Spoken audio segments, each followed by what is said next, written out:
मध्य प्रदेश के राज्यपाल श्री मंगूभाई पटेल, मुख्यमंत्री शिवराज सिंह चौहान, विदेश मंत्री श्री एस जयशंकर जी, मंत्रिमंडल के अन्य सहयोगीगण और प्रवासी भारतीय दिवस सम्मेलन में विश्व भर से पधारे मेरे प्रिय भाइयों और बहनों, आप सभी को 2023 की मंगल कामनाएं। करीब 4 वर्षों के बाद प्रवासी भारतीय दिवस सम्मेलन एक बार फिर अपने मूल स्वरूप में अपनी पूरी भव्यता के साथ हो रहा है। अपनों से आमने सामने की मुलाकात का, आमने सामने की बात का अपना अलग ही आनंद भी होता है और उसका महत्व भी होता है। मैं आप सभी का 130 करोड़ भारतवासियों की ओर से अभिनंदन करता हूं, स्वागत करता हूं। भाइयों बहनों, यहां उपस्थित प्रत्येक प्रवासी भारतीय अपने अपने क्षेत्रों में असाधारण उपलब्धियों के साथ अपने देश की माटी को नमन करने आया है और ये प्रवासी भारतीय सम्मेलन मध्य प्रदेश की उस धरती पर हो रहा है जिसे देश का हृदय क्षेत्र कहा जाता है। एमपी में मां नर्मदा का जल, यहां के जंगल, आदिवासी परंपरा, यहां का आध्यात्म, ऐसा कितना कुछ है जो आपकी इस यात्रा को अविस्मरणीय बनाएगा। अभी हाल ही में पास ही उज्जैन में भगवान महाकाल के महालोक का भी भव्य और दिव्य विस्तार हुआ है। मैं आशा करता हूं आप सब वहां जाकर भगवान महाकाल का आशीर्वाद भी लेंगे और उस अद्भुत अनुभव का हिस्सा भी बनेंगे। साथियों, वैसे हम सभी अभी जिस शहर में हैं वो भी अपने आप में अद्भुत है।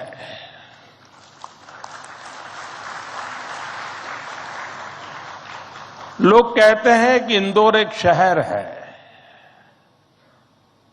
लेकिन मैं कहता हूं इंदौर एक दौर है। ये वो दौर है जो समय से आगे चलता है फिर भी विरासत को समेटे रहता है। इंदौर ने स्वच्छता के क्षेत्र में देश में एक अलग पहचान स्थापित की है। खाने पीने के लिए अपन का इंदौर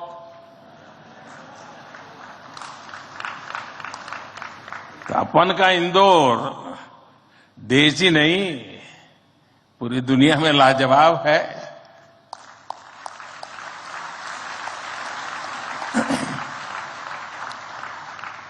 इंदौरी नमकीन का स्वाद, यहाँ के लोगों के यहाँ पर जो पोहे का पैशन है, साबूदाने की खिचड़ी, कचौरी, समोसे, शिकंजी, जिसने भी इसे देखा उसके मुंह का पानी नहीं रुका।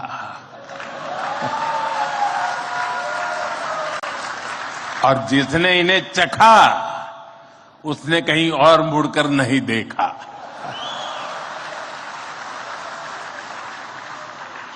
इसी तरह 56 दुकान तो प्रसिद्ध है ही, सराफा भी महत्वपूर्ण है।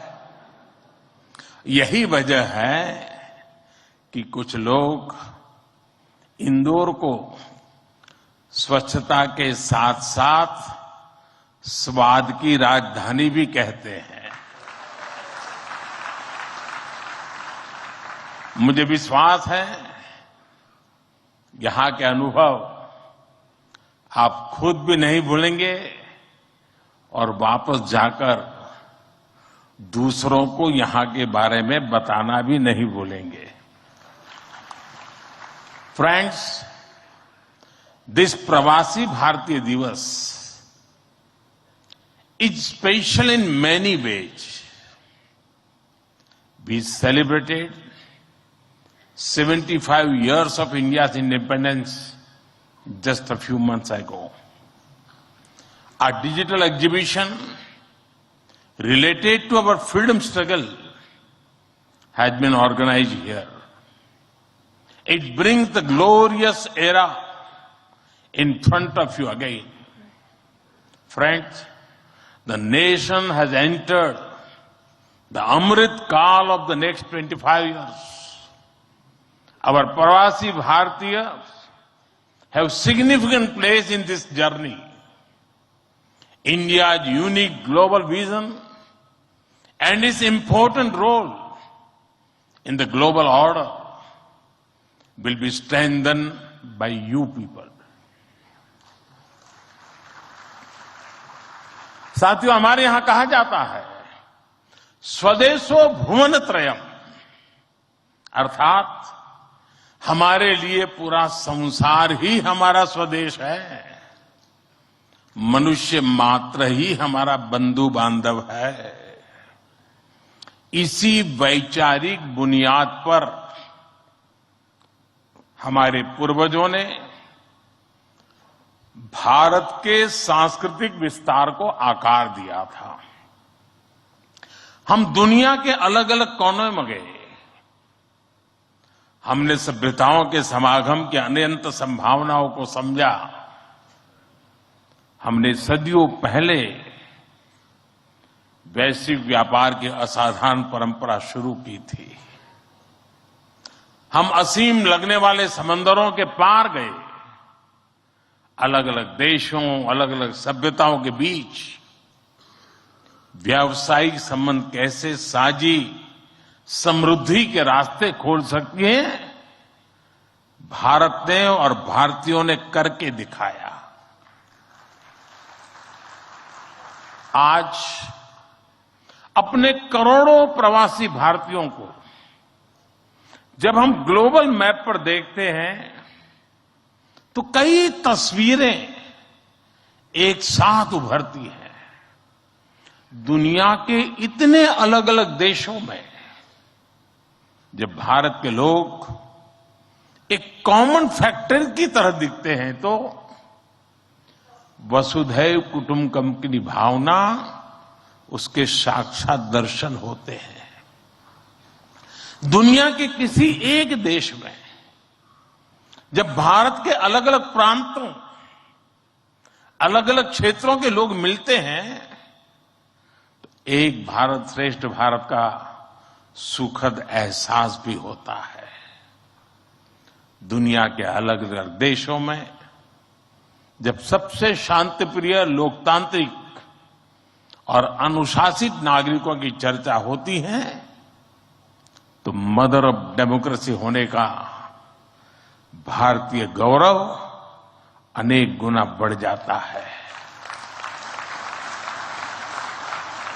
और जब हमारे इन प्रवासी भारतीयों के योगदान का विश्व आकलन करता है तो उसे सशक्त और समर्थ भारत, इसकी आवाज सुनाई देती है।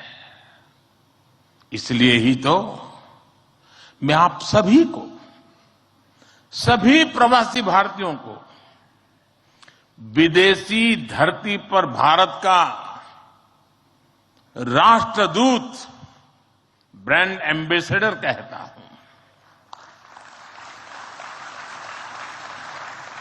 सरकारी व्यवस्था में राजदूत होते हैं, भारत की महान विरासत में आप राष्ट्रदूत होते हैं।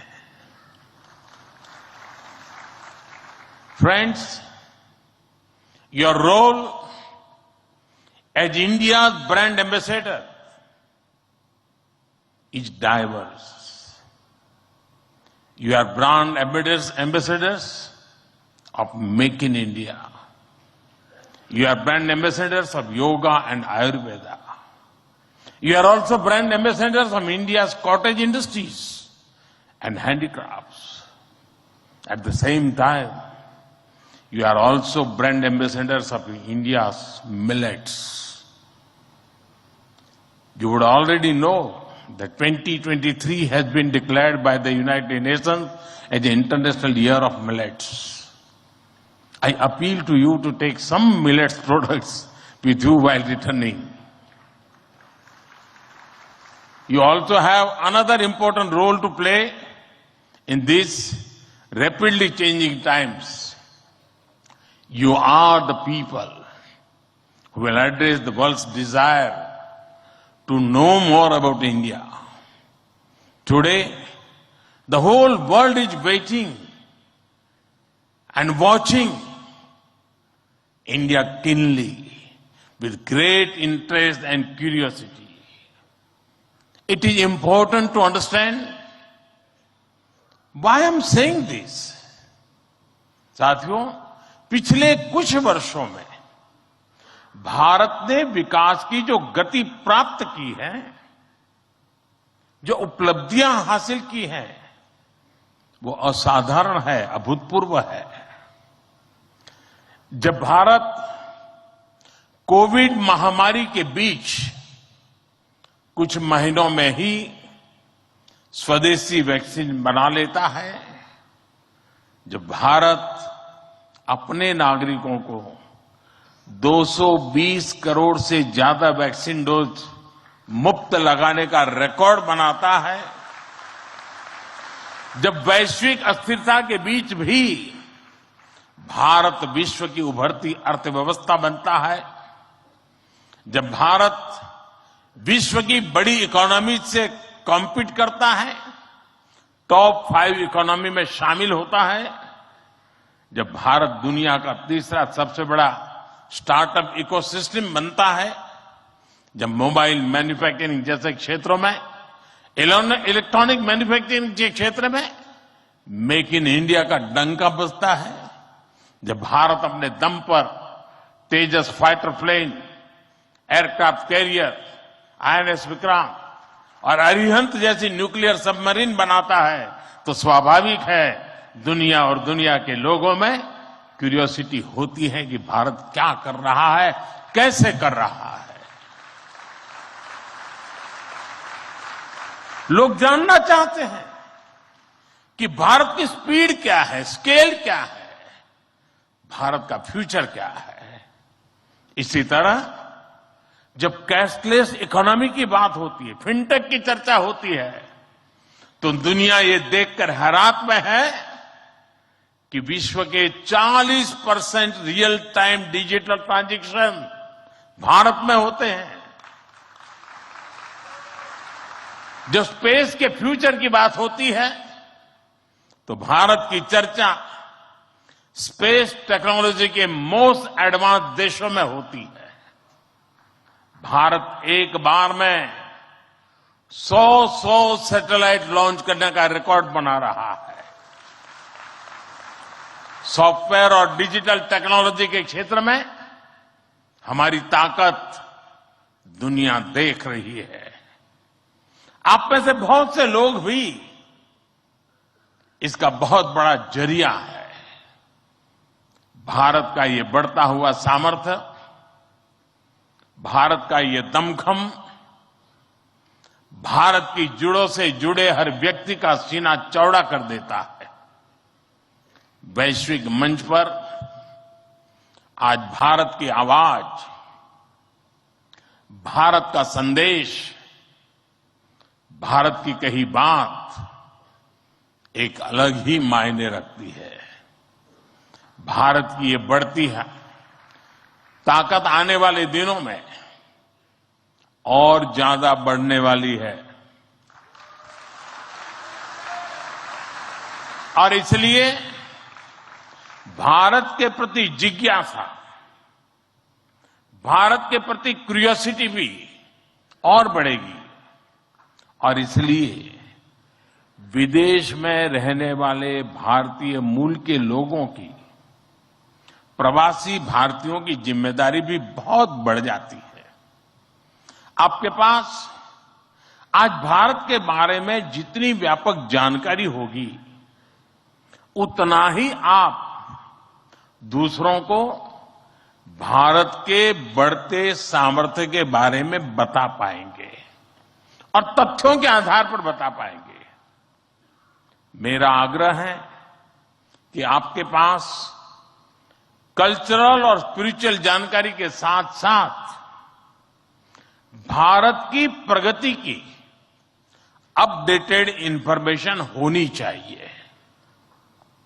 साथियों, आप सबको ये भी पता है, इस वर्ष भारत दुनिया के G20 समूह की अध्यक्षता भी कर रहा है। भारत इस जिम्मेदारी को एक बड़े अवसर के रूप में देख रहा है। हमारे लिए ये दुनिया को भारत के बारे में बताने का अवसर है। ये दुनिया के लिए भारत के अनुभवों से सीखने का, पुराने अनुभवों से सस्टेनेबल फ्यूचर की दिशा तय करने का अवसर है। हमें G20 केवल एक डिप्लोमेटिक इवेंट नहीं, बल्कि जन भागीदारी का एक ऐतिहासिक आयोजन बनाना है। इस दौरान विश्व के विभिन्न देश भारत के जन जन के मन में अतिथि देवो भव की भावना का दर्शन करेंगे। आप भी अपने देश से आ रहे प्रतिनिधियों से मिलकर उन्हें भारत के बारे में बता सकते हैं। इससे उन्हें भारत पहुंचने से पहले ही अपनत्व और स्वागत का एहसास होगा। साथियों, और मैं तो ये भी कहूंगा कि जब G20 समिट में, क्योंकि कोई 200 मीटिंगें होने वाली है, G20 समूह के 200 डेलीगेशन यहां आने वाले हैं, हिंदुस्तान के अलग अलग शहरों में जाने वाले हैं। वापस जाने के बाद वहां पर रहने वाले प्रवासी भारतीय उनको बुलाएं, भारत में गए थे तो कैसा रहा, उनके अनुभव सुने। मैं समझता हूं कि उनके साथ हमारे बंधन को और मजबूत करने के लिए अवसर बन जाएगा। साथियों, आज भारत के पास न केवल दुनिया के नॉलेज सेंटर बनने का, बल्कि स्किल कैपिटल बनने का सामर्थ्य भी है।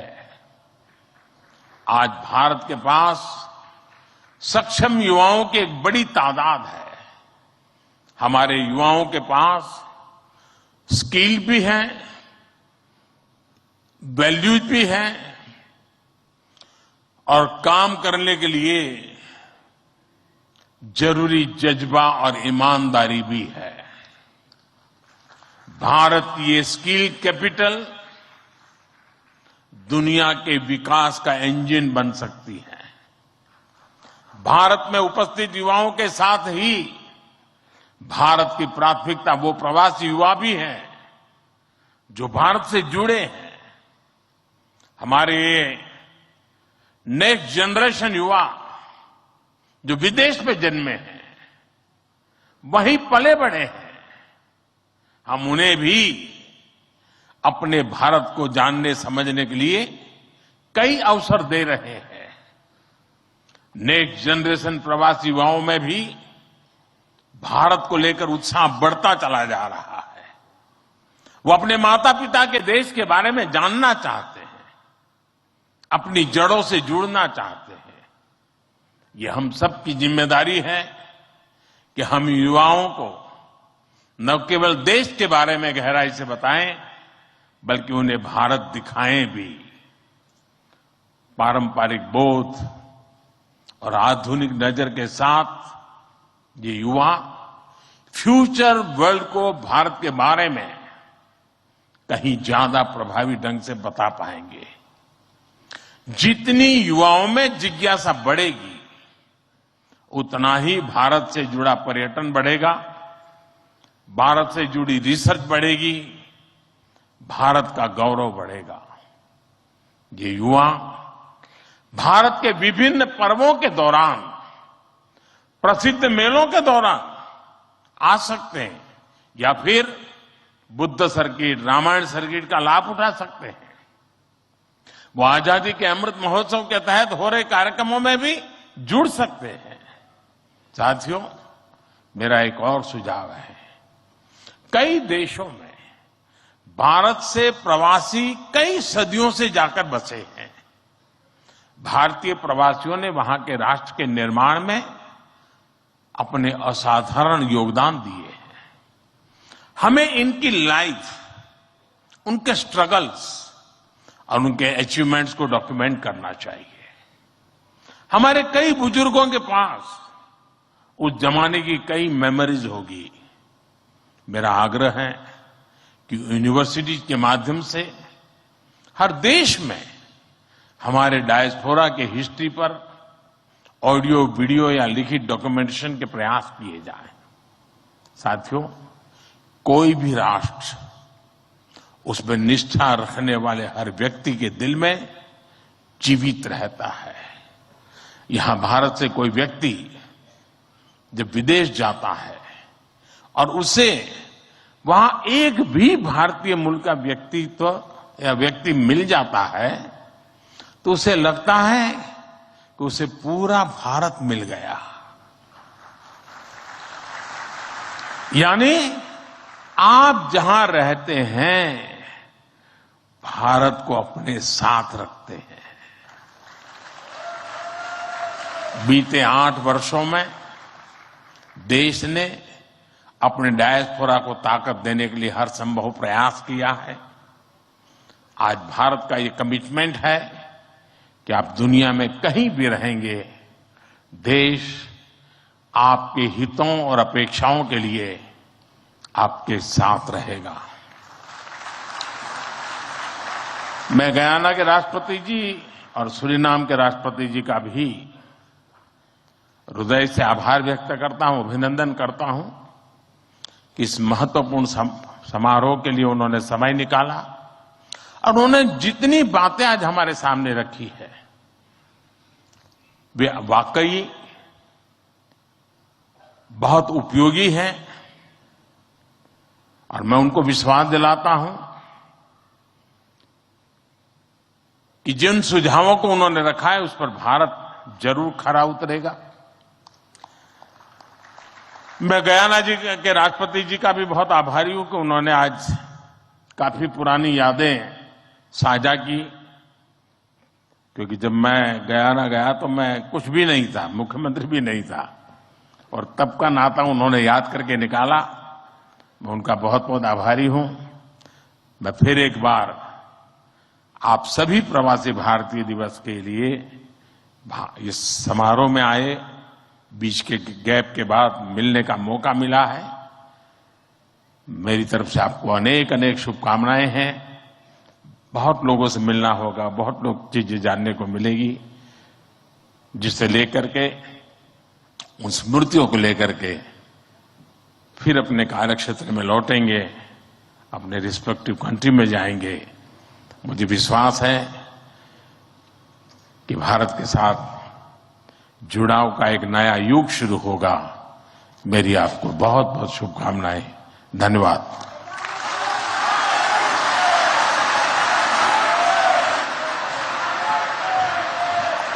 कोटि कोटि धन्यवाद माननीय प्रधानमंत्री जी, आपके अपनेपन से भरे हुए संबोधन के लिए। आपके राष्ट्रीय प्रधानमंत्री नरेंद्र मोदी को सुन रहे थे आप। प्रधानमंत्री ने कहा कि भारतीयों ने जो ठाना वो करके दिखाया है। सभी प्रवासी भारतीय राजदूत हैं। आप जिन देशों में रहते हैं वहां जाकर के भारत के कल्चर के बारे में, भारत के बारे में आप बिल्कुल बताएं। आगे